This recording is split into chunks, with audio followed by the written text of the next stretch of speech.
इब्तिदाए रब जलील के बाबरकत नाम से जो दिलों के भेद खूब जानता है, सामाईन और नाजरीन को मोहम्मद आमिर हजूर का सलाम कबूल हो। हजरत सर्री सख्ती रहमतुल्लाह ताला अलैह इंतहाई मशहूर वली कामिल गुजरे। उनका एक वाकया आपको सुनाने जा रहा हूं, बड़ा ही दिलचस्प वाकया है। कहते हैं जनाब के उनकी ना एक हमसाया खातून थी। उस खातून के बेटे को गवर्नर का चौकीदार पकड़ के गवर्नर के पास ले गया। कुछ लोगों ने शिकायतें की थी मुख्तलिफ ये कि ये हमें तंग करता है, तो गवर्नर ने एक सिपाही को भेजा और वो उसे पकड़ के ले गया। जब इस खातून को पता चला तो ये दौड़ी दौड़ी जनाब हजरत सर्री सख्ती रहमतुल्लाह ताला अलैह के घर आ गई। आप मुसल्ला बिछा के अल्लाह पाक के जिक्र अज़कार में मसरूफ थे और ये खातून आके कहती है कि हजरत मैं आपके हमसायों में से हूं और मैं एक मुश्किल में मुब्तला हूं, तो उसके लिए मैं आपकी खिदमत में हाजिर हुई हूं।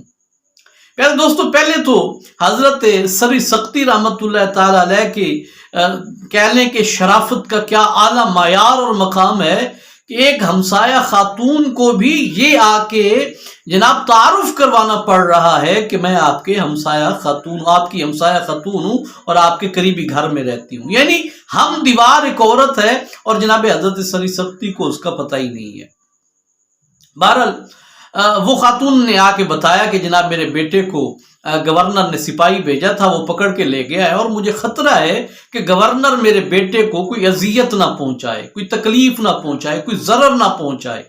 तो मैं चूंकि बेवा औरत हूं, खावंद मेरा है नहीं, और मैं अगर गवर्नर के पास गई तो मेरी बात पता नहीं सुने या ना सुने। तो आप तो अल्लाह वाले हैं, आपको तो पूरी दुनिया जानती है, और अगर आप मेरे उस बेटे के सिफारशी बन के गवर्नर के पास चले जाएंगे तो गवर्नर आपका हया करेगा और मेरे बेटे को छोड़ देगा। जब हजरत सर्री सख्ती रहमतुल्लाह ताला अलैह ने उस खातून की ये बात सुनी तो आप फौरन मुसल्ले पे खड़े हुए, 2 रकात नमाज नफल की नीयत की और आपने नमाज पढ़नी शुरू कर दी। अब ये खातून कहती है कि चंगा बाबा है, अभी अच्छा बाबा है, मैं तो आई थी इसके पास सिफारिश भी, मेरे बेटे की सिफारिश करो, मेरा हमसाया है, हमसायों के हुकूक होते हैं। बाबे ने मेरी बात का कोई जवाब ही नहीं दिया और नमाज में मशगूल हो गया। खैर औरत भी बैठी रही। हजरत ने काफी लंबी 2 रकातें पढ़ी। 2 रकातें पढ़ के सलाम फेर के अब आप उठ के दोबारा और 2 रकातें पढ़ना चाह रहे हैं कि ये औरत चीखते हुए कहती है, बाबा जी हमसायों के हुकूक होते हैं, मैं आई थी, मुश्किल बयान की और सिफारिश के लिए कहा, आपने जवाब कोई नहीं दिया मुझे, और आप पहले 2 रकातें काफी देर पढ़ते हो, फिर आप नमाज में मशगूल हो रहे हैं, तो मेहरबानी करें कुछ मैं दुखियारी मां के हाल पे भी करम करें। तो जब उस खातून का ये वाविला सुना हजरत सर्री सख्ती रहमतुल्लाह ताला अलैह ने, आप मुस्कुराए और मुस्कुराने के बाद कहते हैं, माई मैं तेरा ही तो काम कर रहा हूं। सुभान अल्लाह, मैं तेरा ही तो काम कर रहा हूं। वो कैसे? माई पूछती है। तो हजरत जवाब देते हैं, भाई मैं गवर्नर के पास जाऊं, पता नहीं वो मेरी बात माने या ना माने, वो किस मिजाज का मालिक है, मैं कभी किसी बादशाह गवर्नर के दरबार में नहीं गया, तो मुझे क्या जरूरत है कि एक दुनियादार गवर्नर के पास तेरी बेटे की सिफारिश लेके जाऊं। मैं तो उससे कहूंगा जो पूरी कायनात का मालिक है, मैं तो उससे कहूंगा कि जो इस गवर्नर का भी खुदा है। तो मैं और अल्लाह पाक से मांगने का सबसे बेहतरीन जो जरिया और तरीका है वो सजदे में सर रख के गिड़गिड़ा के खुलूस के साथ मालिक से मांगे। आपके मांगने की देर है, मालिक के अता करने की देर नहीं है। तो भाई मैं तो तेरा ही तो काम कर रहा हूं, मालिक की बारगाह में अर्ज कर रहा हूं और मुझे उम्मीद है कि मेरा मालिक जरूर मेरी बात सुनेगा। और कहते हैं ये जुमले बोलने के बाद हजरत ने दोबारा 2 रकातें शुरू कर दी। अभी आपने वो 2 रकातें खत्म नहीं की थी, सलाम नहीं था फेरा कि उस औरत को बाहर से किसी ने आवाजें दी कि माई आजा बाहर, हजरत की दुआ कबूल हो गई, तेरा बेटा बाहर तेरे दरवाजे पे खड़ा हुआ है। तो सुभान अल्लाह, वो माई हजरत को दुआएं देते हुए चली गई। लेकिन इस वाक्य के जरिए हमें एक पैगाम बड़ा शानदार मिला, और वो क्या?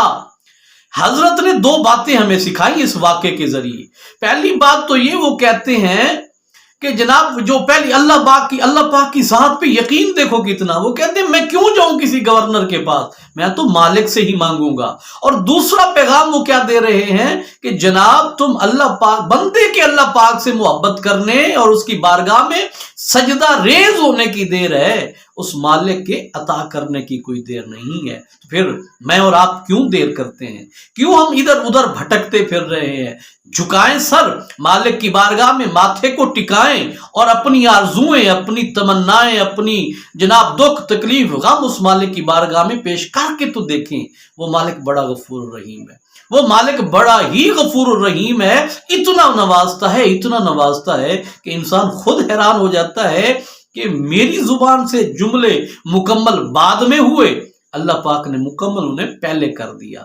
تو امید کرتا ہوں یہ واقعہ دوستوں کو پسند آیا ہوگا۔ بہت جلد ایک نئے واقعے کے ساتھ دوبارہ آپ کی خدمت میں حاضر ہوں گے، تب تک کے لیے اجازت دیجیے۔ السلام علیکم ورحمۃ اللہ وبرکاتہ۔